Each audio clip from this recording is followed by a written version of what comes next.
This is WBSM On Demand. It's time for South Coast Now with Chris McCarthy. Streaming live on WBSM.com and the WBSM app. Call 508-996-0500. Text us using App Chat on the WBSM app. Now, Chris McCarthy.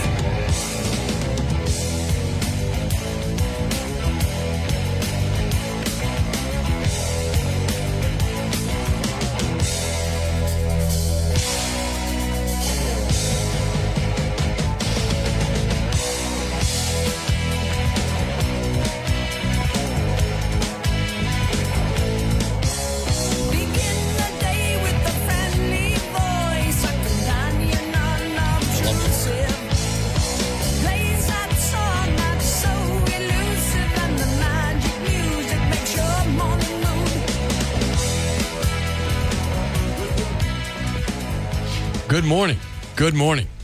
Beautiful morning out there. A little cold, but folks, I'll just give you some housekeeping here. So yesterday we had Leon Corian. He's running for the Democrat State Committee.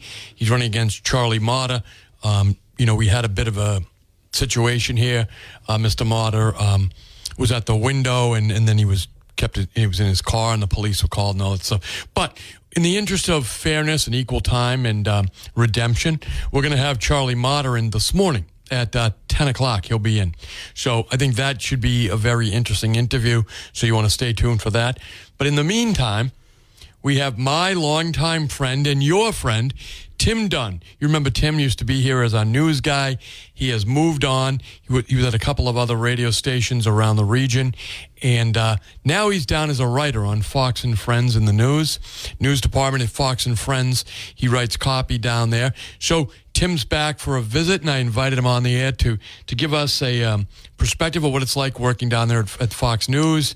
And Tim, good morning. Thank you for joining me. No, thanks a lot, man. Thanks for having me in. I miss it here. I miss seeing the old place, the old digs, and it's nice seeing all the old people. So, some of us are a little worse for wear, but everyone's happy to see you here, Tim. So tell us this: you worked at a couple other places, and then you've gotten to New York City. New York City at the biggest morning show around on television. Talk to us about how you got there, Tim. Well, I got all my start here, and thanks to Michael Rock and to you who was here, and Barry and Phil who was here, everyone knows, and and Tim Weisberg. Mm-hmm. I learned everything from Taylor Cormier too, and Jim Phillips. Right. This was my little nest, mm-hmm. and I was able to grow from here, from being a college kid who had an internship in Boston and thought he was the best things in sliced bread. Right. And I came here and I learned news, and after I had departed here, we told you weren't. Right, we told you weren't. No, I learned. Yeah. And after I gained my real baseline experience here, and I left and I went and did some other radio jobs across the state region and got some more experience. And I was lucky enough to, after applying a couple times, to get a job at Fox, and it's a dream come true. So you grew up in Mattapoisett, and so I think it's great when a local guy gets down to New York City in the career that he wants to be in. It's a big move going to New York City. Explain absolutely. It is. It's definitely a lot busier and a lot more loud than Mattapoisett is. My girlfriend and I are definitely adjusting to that, but no, it's fun. Because we were saying how I'm 31, right? So so we're young. We half our friends are married and have kids. Half are we're long-term relationships. So no one's really going out and hanging out and going out on their own anymore. So we figured if we're going to be bored, we might as well be bored in Manhattan and have some fun. So I like that. So what's it like down at Fox and Friends? It's really nice. What I would say is it's in a place where you expect the talent or anybody who's been there in a long position for a long time to be big timers. They're not. It's like walking in. It actually reminded me of walking in here. Everyone's friendly, joking around, and it's even though we have 35 people on the show working, it feels like it's a 5-person thing. So really? It's really nice, and they're all friendly from the get-go, and it's very professional, and I couldn't say enough about how their operation is over there. So how do you come up with the stories, Tim? You're a writer for the show. Yeah. So I write anything I write is copy that the anchors are reading that is factual based. Because obviously they can, like on these opinion shows, they can go off and have their own thing. And so we pretty much set the table and say A, B, and C happened, and they'll go off and freelance on their own.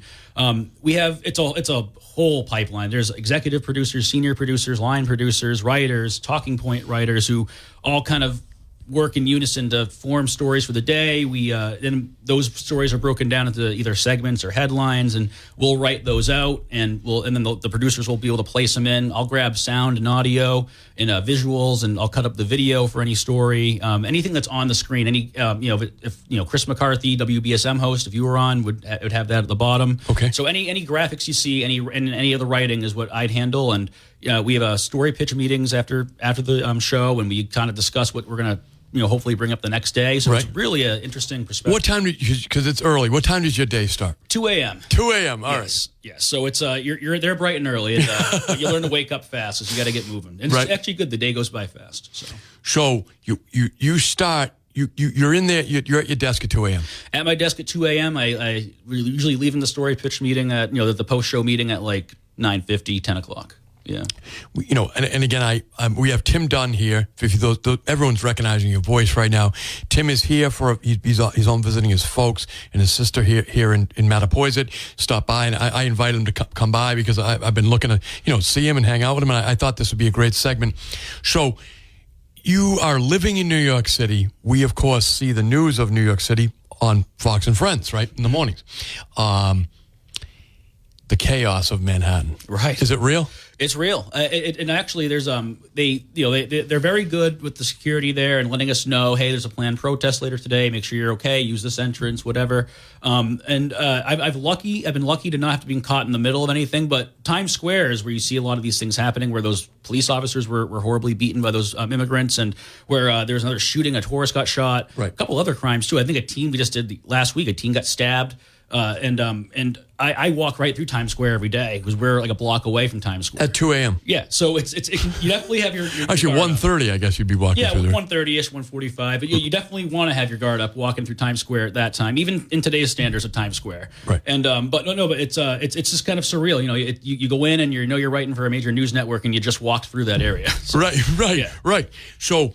You're also telling me that you commute by e-bike. Explain that. Yeah, so I got an e-bike before I moved to Tell New York. people what an e-bike is. An electronic bike. Okay. It's an electronic vehicle on two wheels. So I got a Himaway e-bike if there's any e-bike enthusiasts out there. But I got one back in April last year. I was still working on Cape Cod. I had no idea I'd go to New York, and it ended up being the best investment I had for New York. It gets me to and from work within 5 minutes, and that's about 40 blocks of biking. So it's really? It's great. It's hugely convenient. If you ever moved to New York or a big city like Boston, I certainly suggest it.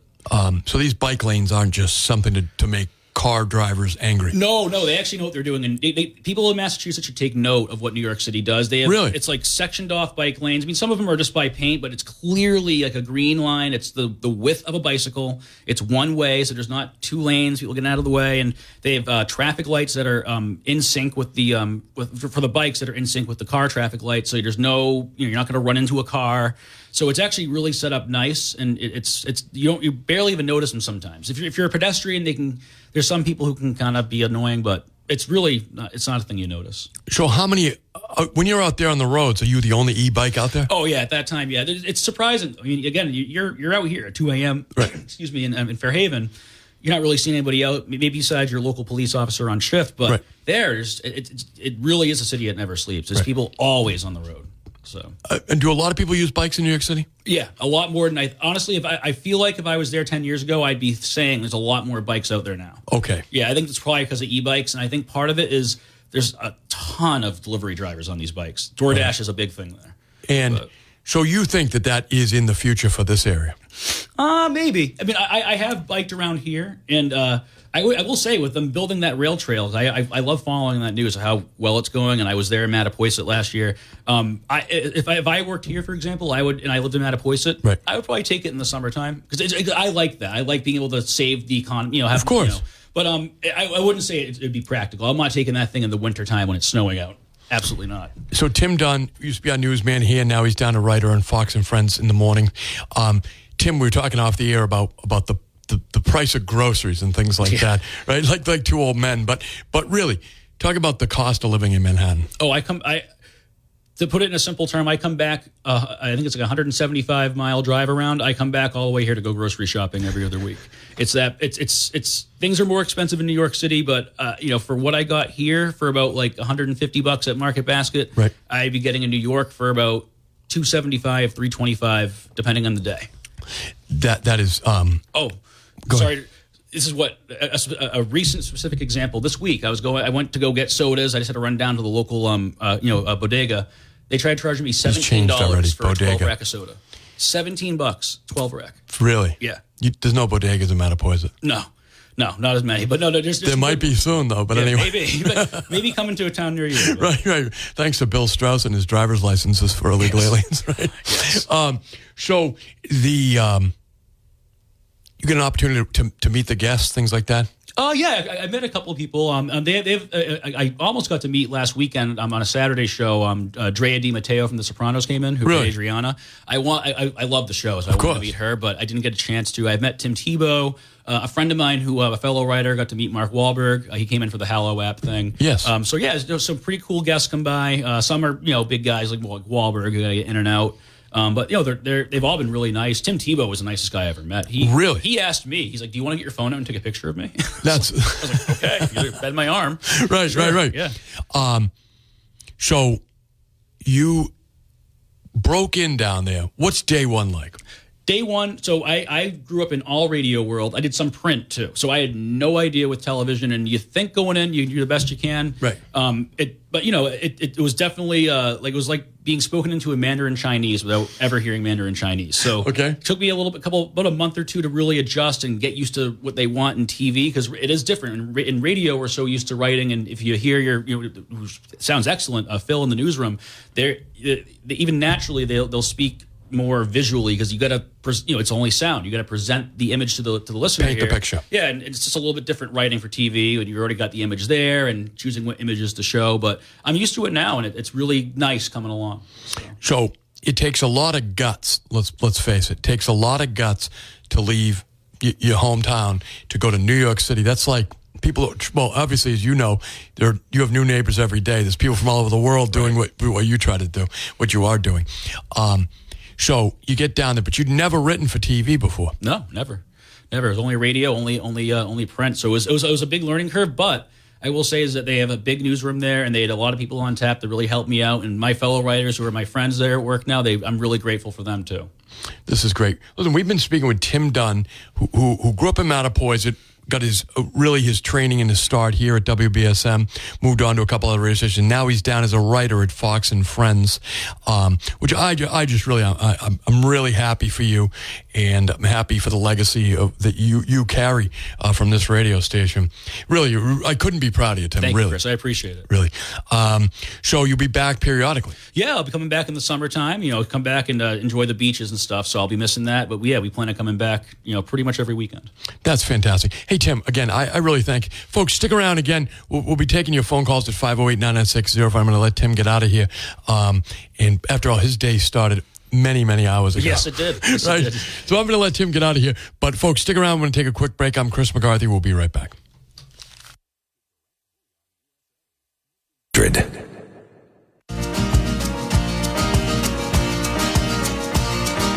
All the waiters in your grand cafe leave their tables when you blink. Oh, every dog must have his every day. Every drunk must have his drink. Don't wait for answers, just take your chances. Don't ask me why. All your life you had to stand in line. Welcome back to the program. I want to thank my friend Tim Dunn for stopping by. Boy, I'm really proud of that kid, and you should be too, because I can't believe he's only 31 years old. I guess I never realized that. Maybe I would have been easier on him sometimes, but I'm glad I wasn't. He's a great guy, and great personality. I think he's got a really bright future.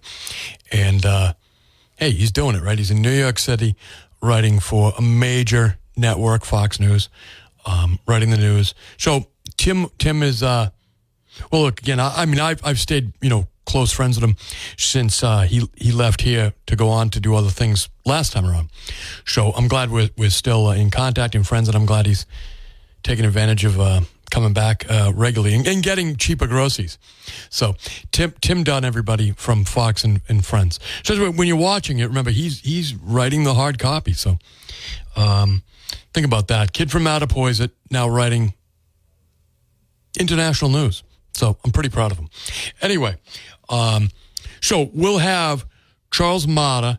He'll be in here at 10 o'clock. He was kind of here yesterday. At least he was in the parking lot. He has an opponent. Look, I got some messages off the air. I got a lot of messages yesterday about this, but asking me more specific details. Let me emphasize, this is a Democrat Party race. So this is Democrats only. This election for the Democrat State Committee is on the Democrat presidential ballot. It is the chairman of the Board of Selectmen here in Fairhaven, Leon Corey. He was with us yesterday. He is running. Charles Mata is the incumbent Democrat State Committee man. You'll see their names if you're pulling a Democrat ballot. You'll have the opportunity to either pull a Republican ballot or a Democrat ballot. If you're unenrolled, you can vote it for one party, right? So if you vote for if you take the Republican ballot, you will notice you have your choices for president. So you have Nikki Haley, Donald Trump. I guess there'll be other names there as well. But that'll be it. But then lower on the ballot, it'll say Republican State Committee man, Republican State Committee woman. You'll have, in that case, you have Bob McConnell from Fairhaven, regular caller to the program, friend of mine. He is running for the Republican State Committee. You'll have on that same ballot Republican State Committee woman, Joanne Hodgson, another friend of mine, who's been fantastic to me through my illness. It was a great friend to me before that, but it's been really very special to me. And her husband, of course, is Tom Hodgson, the former sheriff of Bristol County, who, by the way, will be here at 11 o'clock. So that will be, if you're pulling the Republican ballot, you will see those two local candidates. Okay? Those positions, they are state party positions. They run the state parties. So Leon Corey is running for the state committee man seat. He is facing off against Charles Mata. Charles Mata will be here at 10 o'clock.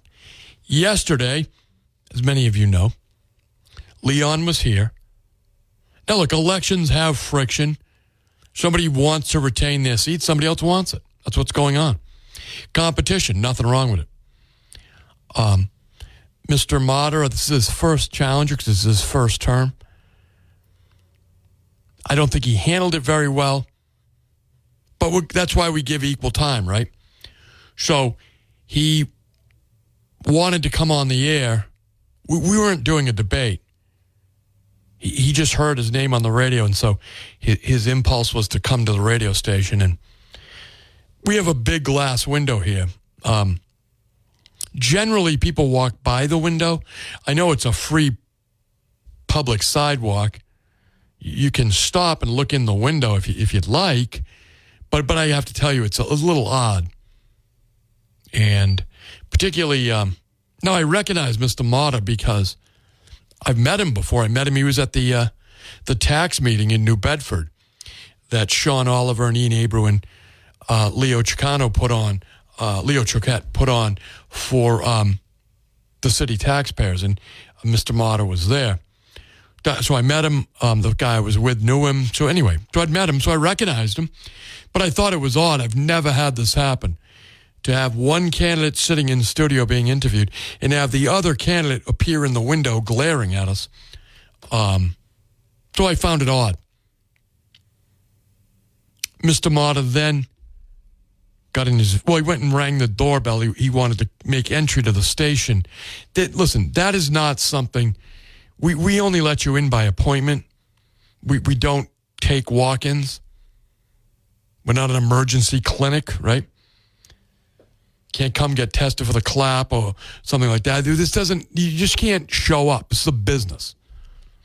We have student interns in the building. Forgive me, but we have women who work here. I'm a little bit protective.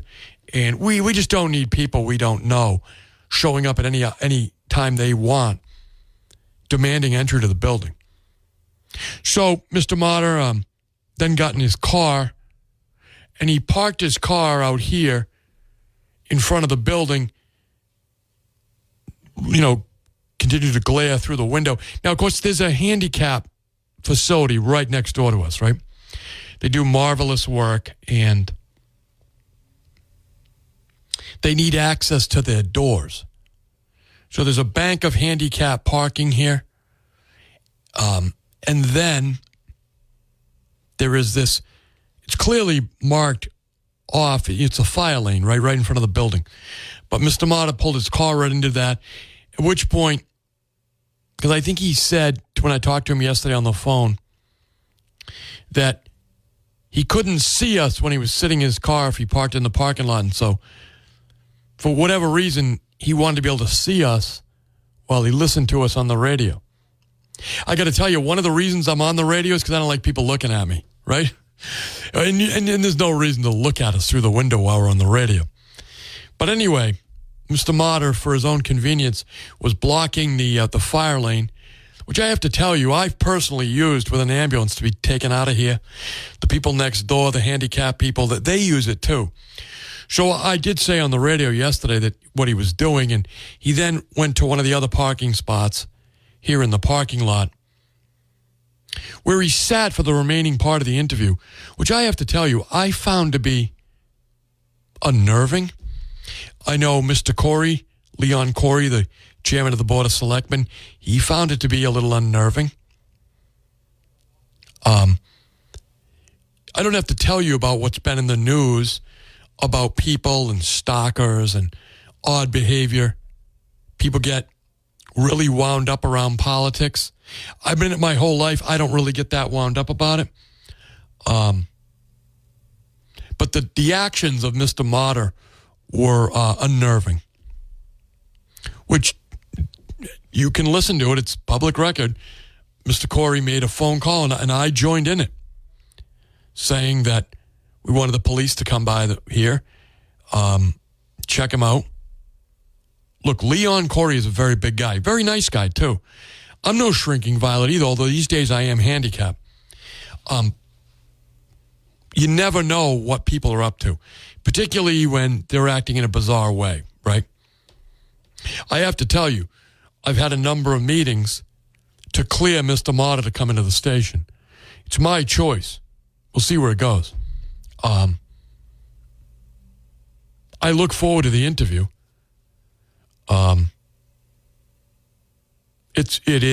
We're giving him his equal time. I have to tell you something. Management here, very understanding. They extended to me the option of I could have him call in to the radio station if I felt there was going to be a problem. And I said, I really don't think there's going to be a problem. And if there is, I'd rather have it on the radio, to be honest with you. But I don't think there'll be a problem. But out of fairness to Mr. Motter, I'm willing to take that risk. And he deserves, well, he doesn't know, I don't know if he deserves it, but I'm going to offer him equal time. We could have had him do it by phone. I'd rather have him come in and sit down. He's been an elected official inside the Democrat Party for a couple of years. So I know a lot of people that know him. We have shared acquaintances. And so he'll be here in the next hour. We want to see why he wants to be still on the Democrat State Committee. I mean, obviously the Democrats have a lot of problems this time around, but it's sort of the Republicans.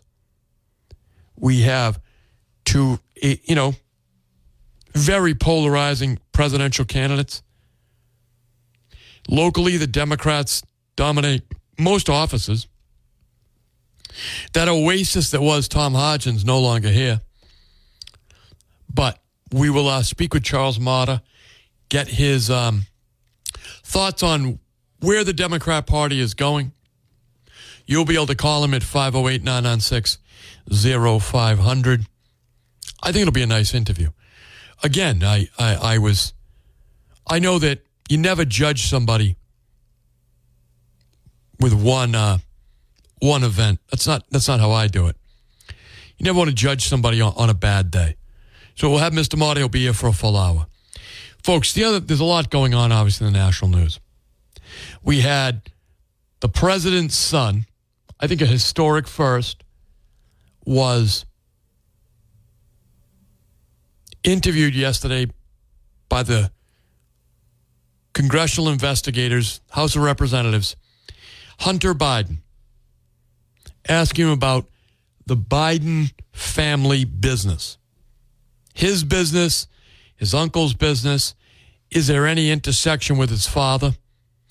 And therefore with the government of the United States of America. Remember, that's what this comes down to. Nobody really cares about, unless you're their parents, his involvement with the prostitutes and the drugs. That stuff is titillating. It's interesting. It's tragic. But that is not, or at least it shouldn't be, the focus of your attention. The focus of your attention should be, was access to the United States government being sold by the son, brother, and other family members of the vice president of the United States, Joe Biden, who is today the president of the United States, as you know. He may not know, but he is. He was interviewed yesterday under oath by congressional investigators. That's a historic first for the son of the sitting president of the United States to be interviewed by government investigators. You know, I have to be honest. I hope to God there's nothing there. When Marcus, used to be here, I would say to him, I hope to God that the President of the United States, the man sitting in the Oval Office, is not really allowing his family members to collect cash and gems, diamonds, from communist China. That would be a scandal we've never seen before. So I hope that when it comes out from yesterday's testimony, I really sincerely hope that the President of the United States is cleared. I've read the reports, I read them so you don't have to, that the House Republicans have assembled using banking documents. That's important because they're assembled by bankers who have no connection to the political realm except that they're Americans. They see a suspicious transaction. They are required by federal law to report those transactions. A law, by the way, that President Biden passed when he was a U.S. Senator. It's the Know Your Customer Act, things like that. Federal banking regulations require, regardless of who you are, if you make a transaction that checks the boxes, that makes it look like it's money laundering, drug trafficking, human trafficking, any sort of organized crime, a banker has to make a report to the Treasury. That report then sits in the Treasury. There are hundreds of those individual independent reports on the Biden family sitting in Joe Biden's Treasury Department. The Republicans use those independent reports to craft a report of their own. You can read it. I've read it. It is devastating.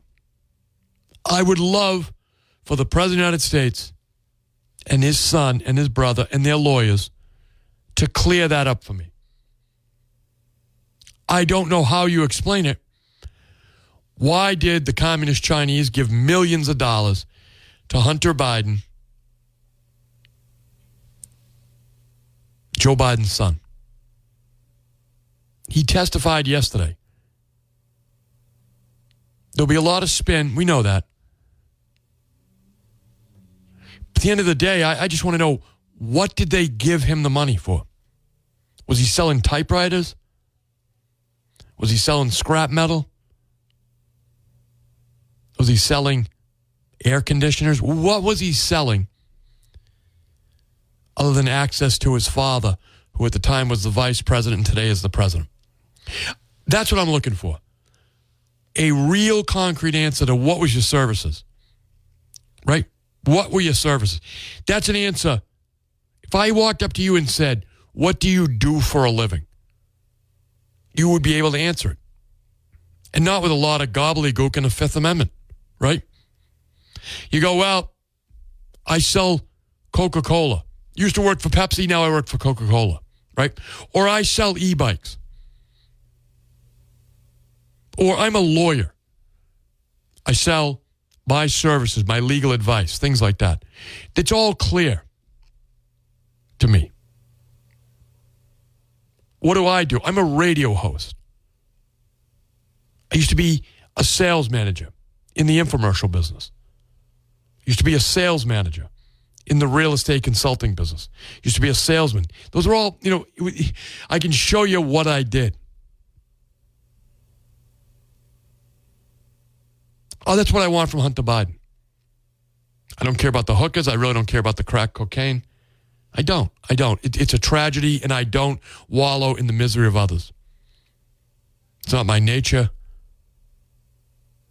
And I'm glad the guy's, looks like he's off that merry-go-round.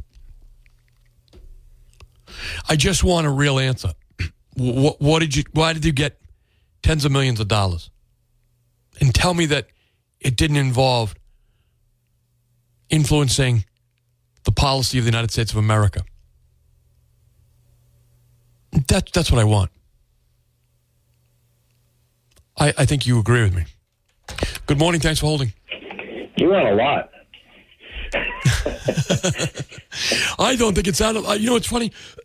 I don't... And by the way, how's Oklahoma? It's flat, it's windy, and I hope I never go back. But well, that's up to you. People are nice, but people drive 100 miles an hour everywhere because it's like Texas. It's big, and I'm doing 80, and I'm standing still, and people are blowing by me with trailers, and it was crazy.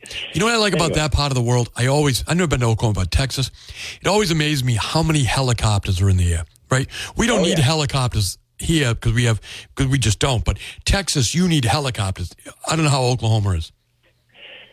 It's probably the same way. It was a good trip. I shouldn't. People are very, very nice, which is awesome. So, hey, so there's two things. You want a lot, but there were two things that came out in the last couple of days that absolutely floored me. I actually had to call my wife on one of them. So a couple days ago, the Democratic congressman came out of the Hunter Biden testimony and said that they were like your group of like 8 or 9 of them all nodding together like fish, and they all said, "Well, Russia is influencing James Comer and the Republican congressman to go after Hunter Biden." Russia. I mean, I was like, what?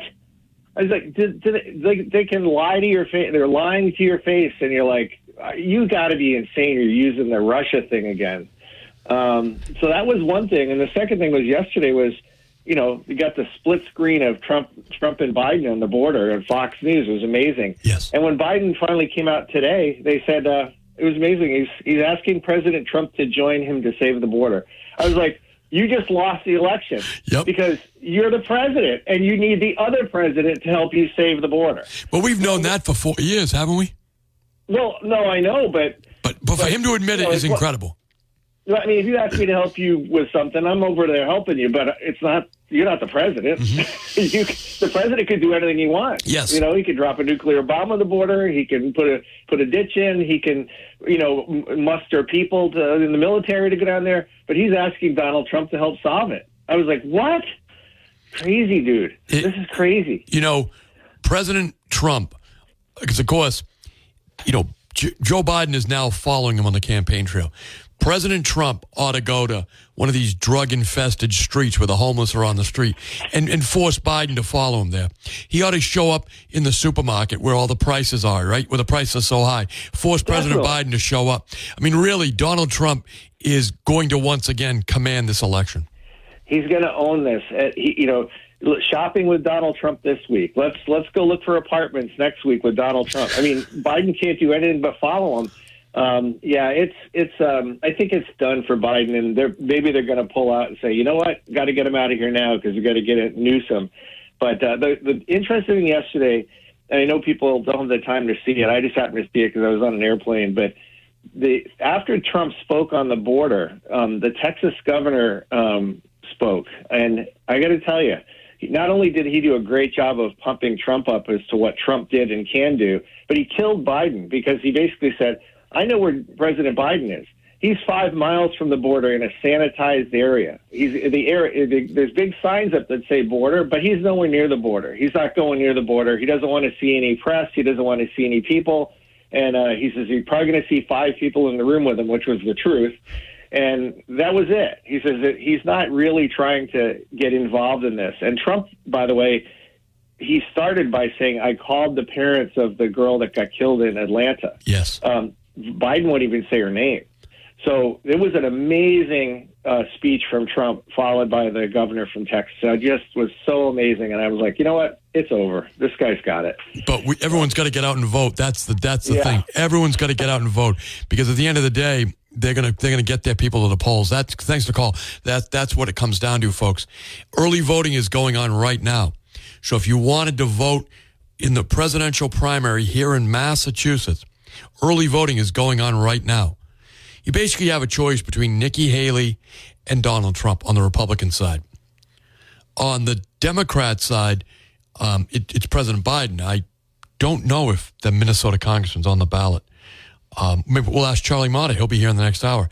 Democrat state committee man running for re-election for the towns of Mattapoisett, Fairhaven, Acushnet, Dartmouth, and the city of New Bedford. Stick around. We'll be right back.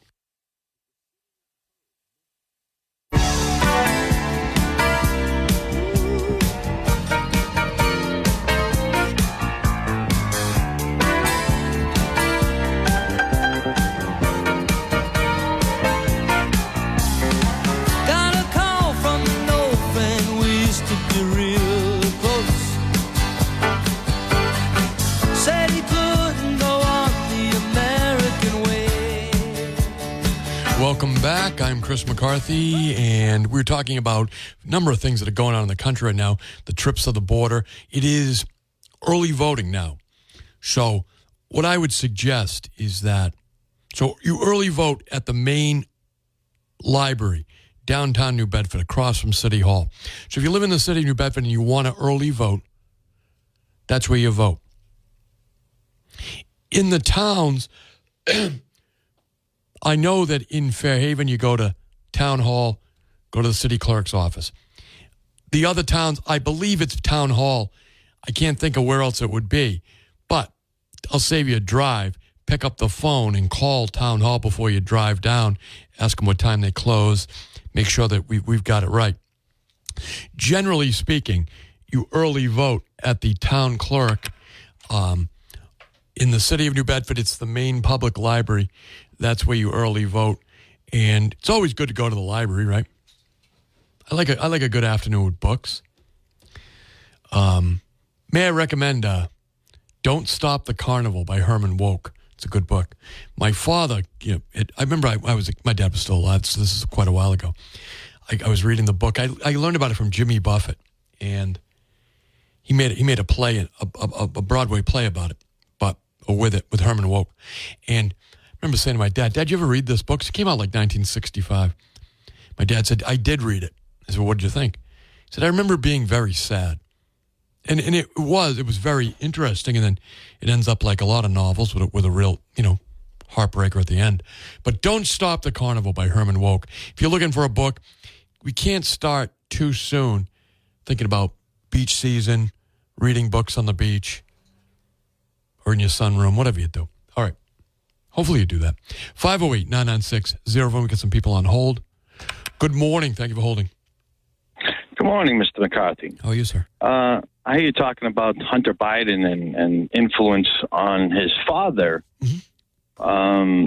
That was while he was in office. Have they discovered that?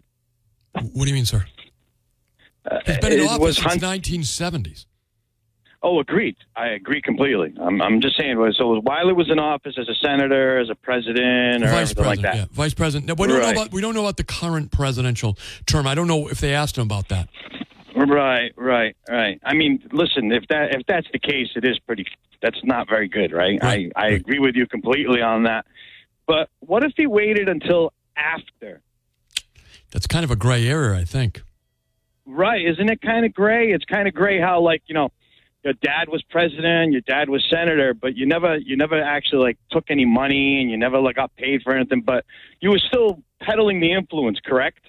Well, we don't know that. Well, we don't. So here's the thing. What I like from Hunter Biden or from his uncle is some service that he sold for the money that he received from overseas. There's no doubt he received the money. His father's Justice Department is charging him for not paying the taxes, right? So he's going to be right. So we know he received the money. I just want a real answer for what it was. You can legitimately sell, as I used an example, typewriters to China. There's no problem selling typewriters to China, or a real estate deal in the Ukraine. There's no problem with that. But if it's not, for instance, if you were selling typewriters now, we would know that's a money laundering operation, right? Because nobody's buying typewriters. Typewriters are worthless, right? So if I give you 400 typewriters and you give me a check for $1 million, we know that's a fraudulent transaction, right? Right, and I understand all the points that you're making. Yeah. The point I'm trying to make is that instead of receiving the money on the front side for the influence, the potential influence, what if you got the money after your dad was out of office? So that's an interesting question. His dad has really only been out of office for a couple of years of his entire adult life. So I guess that's a window you could use.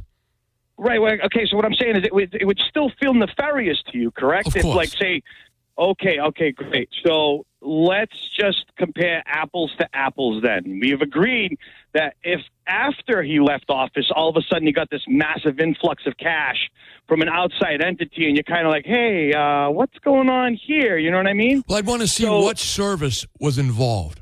Right. Okay, so the point I'm trying to make is Jared Kushner, 3 weeks ago, it was discovered that he received $2 billion from the Saudi royal fund. Oh, that's been around for years. No, I've looked into that. That's a really interesting thing. It was for real estate investment. No, I agree with you. That is a very, very... I had Congressman Keating on here. We used to have him on regularly. Talked about how Jared Kushner was cleared by his father-in-law, Donald Trump, for a security clearance. I thought that was terrible. He couldn't pass security clearance. They gave it to him. Was that because of his Middle East connections? I assume it was. So I agree with you. Anytime but Jared Kushner, long before his father was president, or before his father-in-law was president, was a major player in New York real estate. So would it surprise you that the Saudis would want to get into New York real estate? No, not at all. You got to get your money into America as opposed to so you can get it out of those really upside-down third-world countries. So, and thanks for the call. So getting into America, you need an entry point into America. So, look, do I think you got to look at it? I think you do. But Jared Kushner was a legitimate businessman. Really unlike Hunter Biden. All right, folks, stick around. We'll be right back. Oh, the Empire State lay low, and life went on beyond the Palisades. They all bought Cadillacs and left there long ago. They held a concert out in Brooklyn to watch the island bridges blow. Welcome back to the program. I'm Chris McCarthy. Look, we're talking about Hunter Biden and his father. Really, it's about his father, right? The question I have, now, look, I'm a Republican. I didn't vote for the Biden family. But he's the American president, okay? and I want a legitimate answer. And maybe there is one. Yesterday was the opportunity for Hunter Biden to go, look, I sold him real estate or something like that. We know that Hunter Biden has had a very troubled life. He was kicked out of the United States Navy for drugs while his father was the vice president. There is no legitimate reason for anyone to trust him. Nobody would put him on a corporate board, and yet they did. The board of an oil company, which he himself has told that he knew he didn't have the experience to be on the board, that he only got on there because his father's name was Biden. What can I do for you? You want the works? They don't have onions. Yeah, works is good. So the fact of the matter is that he said to, I believe it was NBC News, that, yeah, if my name was Biden, I wouldn't have probably gotten on the board. I mean, what is a legitimate product other than U.S. policy? And tell you the truth, I don't even really care. I didn't really care about the Ukraine until now. It's where World War III may break out. What sort of stuff are they doing over there? China is the thing that bothers me. The communist Chinese are looking down the scope of their rifle at the United States of America. We had Congressman Jake Auchincloss, a fine Democrat, on here talking the other day about all the problems that China is causing